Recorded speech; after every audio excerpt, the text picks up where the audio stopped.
দোল পূর্ণিমা তো প্রতি বছর হয়, আমার আলাদা করে বলার দরকার কি? এই জন্য বলার দরকার যাতে অপরাধটা কারণ না হয়। 1486 খ্রিস্টাব্দে মহাপ্রভু এসেছিলেন, সেই দিন ছিল পূর্ণগ্রাস চন্দ্রগ্রহণ। আর এতদিন পরে 2026 সালে আবার এসেছে পূর্ণগ্রাস চন্দ্রগ্রহণ। নিতাই গৌর হরি বল। কখন চন্দ্রগ্রহণ? 3রা মার্চ। কত তারিখে? 3রা মার্চ বিকেল 3:20 থেকে 6:47 পর্যন্ত থাকবে পূর্ণগ্রাস চন্দ্রগ্রহণ।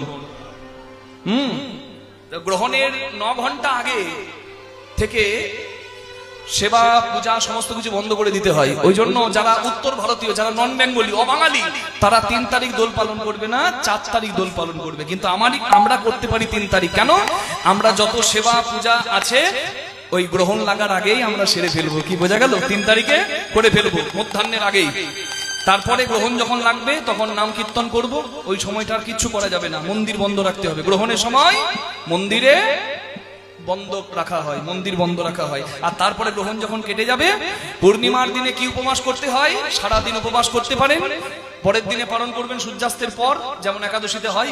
যদি কেউ না পারেন, অন্তত চন্দ্রোদয়ের পরে প্রসাদ পেতে পারেন। তাহলে একাদশীটা ছেড়ে যাবে 6:47-এ, তারপরে আপনারা প্রসাদ পেতে পারেন। কি ফলাহার করবেন? নিতাই গৌর প্রেমানন্দে হরি বল, হরি বল, হরি বল। দোল মানে কি?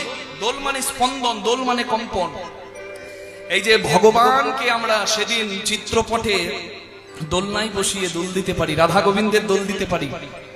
যখন দূরে যায় তখন ব্যাকুল অন্তর হয়, আবার যখন কাছে আসে মিলনের আনন্দ ভক্ত পায়। এটা হচ্ছে দোলনা দোলানোর তত্ত্ব। এবার হৃদয়টা দুলে ওঠে ভক্তির স্পন্দনে।